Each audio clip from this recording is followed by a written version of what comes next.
என்னடா மச்சான் கோயிலுக்கு வந்தியா? இல்லடா, கூத்து பார்க்க வந்தேன். கேட்குற கேள்வியை பாரு.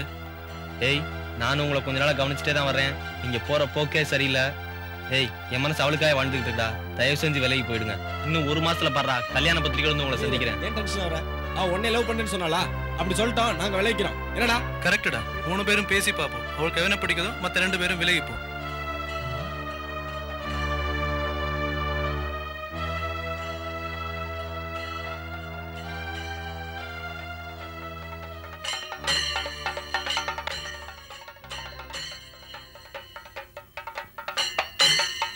Excuse me.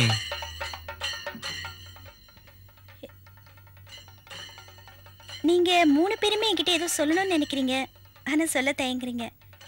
உங்க தயக்கத்தை எல்லாம் பார்க்கும்போது உங்க மனசுல என்னை பத்தி ஏதோ தப்பான அபிப்பிராயம் இருக்கும்னு நினைக்கிறேன். அப்படி இருந்தா தயவு செஞ்சு அந்த எண்ணத்தை மாத்திக்கங்க. ஏன்னா போலாமா? இவர் தான் மிஸ்டர் பிரபு. இவங்கெல்லாம் என்னோட ஃப்ரெண்ட்ஸ். ஹலோ. நான் இவரை தான் கல்யாணம் பண்ணிக்க போறேன். வரேன். வாங்க.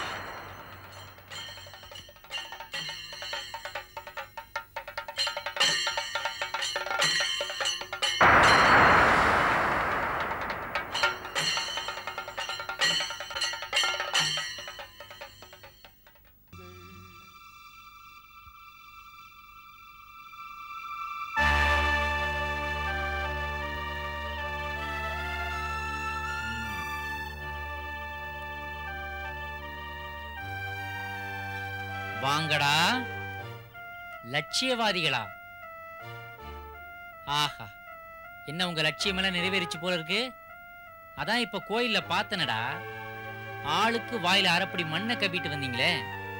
கங்க்ராச்சுலேஷன்ஸ். எல்லாருக்கும் இன்னைக்கு மேடேனா, உங்களுக்கு இன்னைக்கு ஏப்ரல் 1 முட்டாள்களின் தினம். ஒரு பொண்ணு உங்க 3 பேரையும் எவ்வளவு அழகா முட்டாளாக்கிட்டு போயிட்டா பாத்தீங்களா. லட்சியம் லட்சியம்னு பேசிக்கிட்டு அம்மாவோட ஆசையை அலட்சியப்படுத்தின நீ,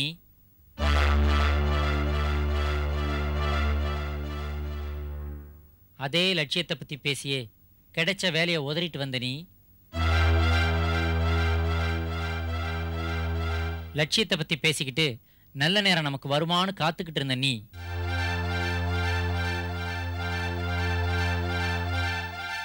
லட்சியம் இருக்க வேண்டியதாண்டா. ஆனா அது உள் மனசுல உறுதியா இருக்கணும், அடி மனசுல ஆழமா இருக்கணும். லட்சியவாதிங்க யாரும் வேஷம் போட மாட்டாங்கடா. ஆனா நீங்க 3 பேரும் இவ்வளவு நாளா வேஷம் தான் போட்டுக்கிட்டு இருந்தீங்க. அத அந்த பொண்ணு ஒரு நிமிஷத்துல எப்படி கலைச்சி எரிஞ்சிட்டு போயிட்டா பாத்தீங்களா.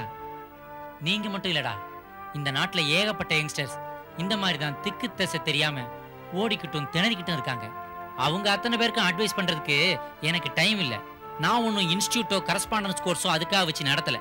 ஆனா ஒண்ணு, நீங்க 3 பேரும் என்னுடைய ஃப்ரெண்ட்ஸ். உங்களுக்கு அட்வைஸ் பண்ண எனக்கு எல்லா உரிமையும் இருக்கு. அதனால சொல்றேன், இனிமேலாவது இந்த போலி வாழ்க்கையை விட்டுட்டு புது வாழ்க்கையை ஆரம்பிங்கடா. ஃபைனலா ஒன்னு சொல்றேன்டா, காதலிச்சு கல்யாணம் பண்ணணும்ட்டு பொண்ணுங்க பின்னாடி அலையாதீங்கடா. லைஃபை தேடி நீங்க போங்க, உங்களை தேடி ஒய்ஃப் வருவா. இதுக்கு மேல நீங்க திருந்தலைன்னா சே, நீங்களாம் மனுஷங்களே இல்லடா. அந்த பொண்ணு எங்களை சொல்லாம திருத்திட்டா, நீ எங்களை சொல்லி திருத்திட்டா மச்சான். தேங்க்யூடா. இவங்க திருந்திட்டாங்கன்னு நான் நினைக்கிறேன். நீங்க